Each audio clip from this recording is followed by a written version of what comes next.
Hey gang, welcome to another Not So Secret Monday vlog. It's late Monday and I'll tell you why in just a minute. Today's vlog is going to be something different than normal because I don't want to talk to you about fundraising.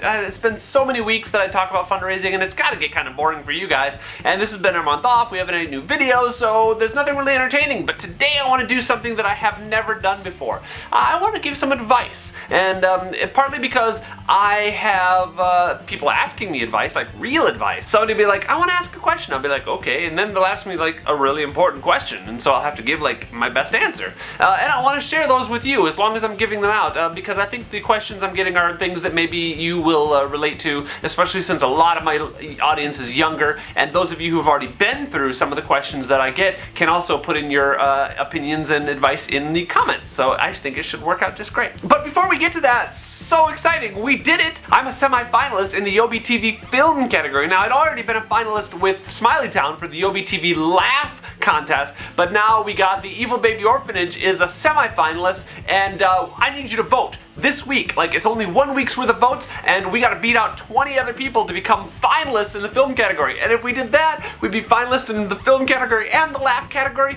and we'd double our chances of getting a big prize, which like $10,000, which would go into, of course, helping us make more videos like Robot Ninja and Gay Guy and Smiley Town and all of our other great series. So please, I need you to vote on Yobi TV now. If you already voted on Smiley Town, you already have an account. The link is in the doobly-doo, and please vote, vote, vote, vote, vote right now. We need you. Also, post that page on your Facebook pages for me, because we need tons of people to vote for us so I can make sure this is like super important for us to beat out the other 20 people in the semi-finalists, because there are only 3 finalists, alright? And we gotta beat them out. And then the finals are like in March, alright? So this is the last time you'll have to vote for this until March.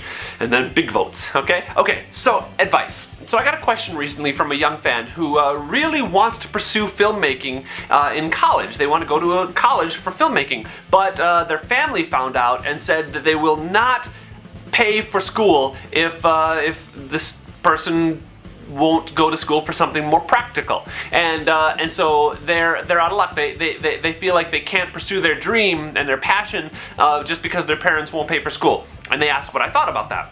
Well, the thing of it is, I was in a similar, though not quite the same, situation when I was that age, when I was 17 or so, ready to go to school.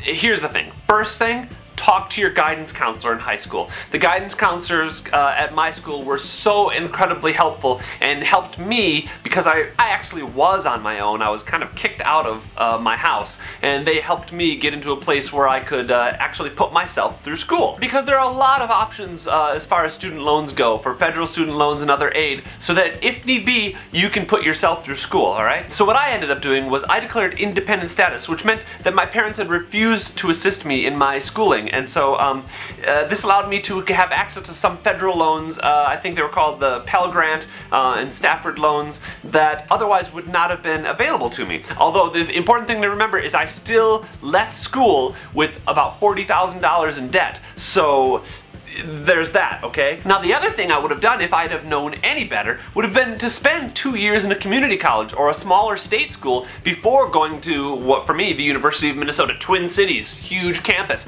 Because at the smaller schools you can get all those required classes that everybody has to have, math and science and biology and astronomy and history and all those things, economics, whatever, and you can get them out of the way easily and cheaply.